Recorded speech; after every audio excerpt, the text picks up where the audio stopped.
My guest this week on the Europe Conversation is Palestinian Foreign Affairs Minister Varsen Shahin. She says she's shocked and disappointed at Europe's failure to act against Israel for its human rights breaches in Gaza and the West Bank. Dr. Varsen Shahin, Palestinian Minister for Foreign Affairs, thank you very much for joining us on Euronews. Salam alaikum. Thank you very much, and thank you for hosting me. What was widely anticipated happened, which was that EU member states decided not to take action against Israel for its war in Gaza and the situation in the West Bank. Many member states really can't agree to do that, and it's obviously despite the fact that the EU has a report that said that Israel has breached EU human rights standards. What is your response to that? Shocking and disappointing, because everything is crystal clear. I mean, there's a EU report that clearly stated that Israel has been violating 38 violations were indicated in that report. And it's an EU report. And the EU-Israel Association Agreement is also clear in its Article 2 on anybody part of the agreement should be in compliance with international law and international humanitarian law. And when an EU report says that there are 38 violations, that should be taken very seriously. And these violations have been unfolding in front of everybody's eyes. I mean, the whole world has been seeing what is happening in Gaza. The killing, the atrocities, the war crimes, the weaponization of food, the killing of people queuing to get a pack of flour. All of this is clear.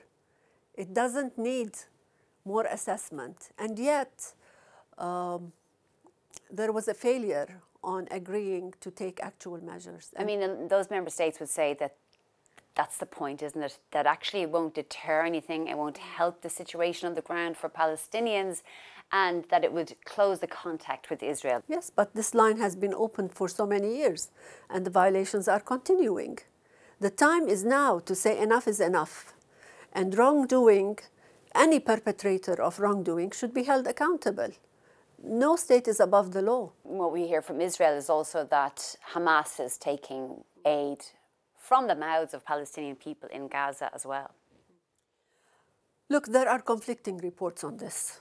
But regardless, whatever is being offered in Gaza is not meeting the needs of the Gazans. There was a modality in the past, and that modality was working because the international organizations were distributing the aid, and they had like 300 points of distribution. Today we have a new modality with 4 points of distribution. Invariably, you will have crowds, massive numbers of people queuing to get food. Today, aid is not it's not received by the people, and it's causing a lot of damage and deaths. Today, there are more than 700 people who have lost their lives, killed while queuing for food, and this has to stop. One of the points also made by the EU is that the reason they may not take action against Israel now is it's pending the materialization of this new agreement where the EU and Israel have agreed to substantially increase the amount of aid into Gaza, reopening humanitarian routes in Egypt, Jordan and other areas, and substantially make sure that people can get access to not just food, but to medical items. Is that something that you're hopeful of? Well, these are the requests by the EU, and I hope the EU puts very strong scrutinizing measures on monitoring the compliance with the agreement. Because if we look at the last week, since the agreement was made, we see more killings of people. We see people killed at the queuing points. We see children brutally murdered while in tents awaiting medical care from another tent. So these are the kinds of questions that need to be asked today, and asked in a very serious manner. And reports should not only come from Israel, because Israel has denied entry of journalists, has denied the work of a lot of the NGOs, and is not allowing anybody to come up with anything that is credible Well, speaking of influence, you know, your own president, Mahmoud Abbas, has called for Hamas to release the hostages immediately, to give their weapons up, to root out Hamas, and to essentially say that in any future Palestinian state, Hamas won't rule the Gaza Strip. But, I mean, the Palestinian Authority isn't even involved in any of the negotiations at the moment. It doesn't have any influence. Yes, the Palestinian Authority is very relevant because the Palestinian Authority today functions in Gaza. We have people in the health sector, we have people in the education sector, in water, in energy, in social services. We have an operations room that has all the Palestinian ministries. It has most of the international organizations that meets on a regular basis and discusses issues in Gaza and meeting the demands and the needs in Gaza, which we know are monumental and cannot be met by the Palestinian Authority alone. So we are relevant. I mean, Hamas has ruled Gaza with an iron fist for nearly 20 years now. So the Palestinian Authority hasn't had influence in the way that you're saying it has, not from a cultural perspective or a political perspective. I mean, there's been so much violence against Palestinians by Hamas in the Gaza Strip, and the PA haven't been able to influence anything there. But not everybody in Gaza is Hamas. Of course, I'm not saying that at all. I'm just saying the way they rule Gaza. Yes, but things will change. And if people see a future that gives them some hope, going into the future whereby they are respected as human beings, things will fluctuate. One other issue, though, I mean, let's say we're getting to that, is that there's always been complaints as far back as Yasser Arafat, but also the Palestinian Authority, the PLO, that there's deep corruption and nepotism within that organisation. And you talk to young Palestinians and they say the same thing. Okay, we don't support Hamas, but the alternative isn't going to really lead us down a very strong path either. How can you persuade, in fact, not just persuade people, but how will you root out that level of corruption? Look, corruption is everywhere. I know, but that's not an excuse. It's not an excuse, but corruption that. is everywhere. And remember, we are under occupation, and occupation corrupts. Occupation corrupts. Well, culture exists anyway. Funding from outside corrupts. Not being able to direct your organizations the way you want corrupts. So there are so many variables in Palestine that lead towards that end. That is not an excuse. But today we have a reform and development agenda by this government in Palestine, and we're working on all aspects to curtail corruption, to decrease nepotism, to ensure that our organizations are governed by rules and regulations applicable to all. This takes time. Can you see any politician or political group in Israel that you could do business with to eventually have and create a Palestinian state? I mean, there's so much aggression and confrontation. It looks so further apart than it's ever been, really. Well, to tell you, I mean, with this rightist government, it's very difficult, because if you hear what this government stands for, what the ministers utter, the incitement against the Palestinians and anything that is Palestinian, it would be very difficult.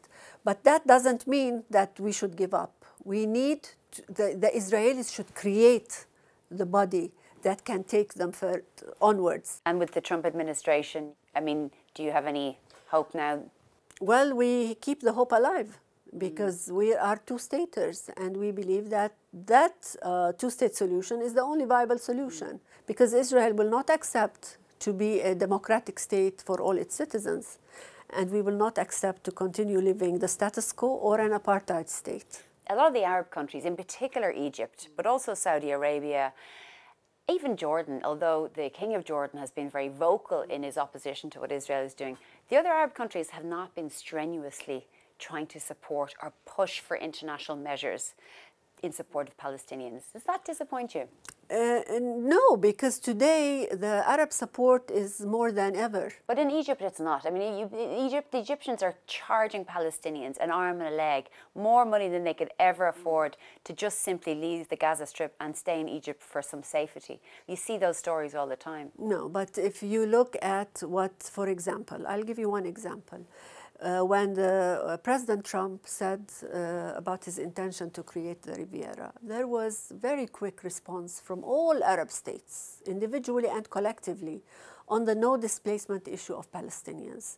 And today, more than ever, they are adamant on ensuring that normalization will not happen unless there is a move towards a political path. So do you and think, that's important. Do you believe then someone like Mohammed bin Salman in Saudi Arabia and in the Qataris and so on, that they are actually actively, behind the scenes at least, pushing Trump to create a two-state solution, or at least to stop the war in Gaza? I mean, do you have any information about that? I think all countries are sending messages to the United States on the immediate ceasefire, the entrance of humanitarian aid, the unimpeded entrance, the opening of the crossing, the easing up on the Gaza Strip, and the two-state solution. I mean, today, Saudi Arabia is co-sponsoring this international conference. So today, Saudi Arabia is very vocal about no normalization unless there is a political path. And for us, Saudi Arabia is a very important Arab country. Just before I let you go, Dr. Shahin, in the future Palestinian state, what does it look like to you? Obviously, there would have to be Israeli guarantees, security guarantees, and so on. Is it a pluralistic society? It would be a pluralistic society. There will be a place for women. I'm a woman, and I'm a Minister of Foreign Affairs, and I'm Christian, and I'm from Armenian origin. Where would you find that? But you see it in Palestine.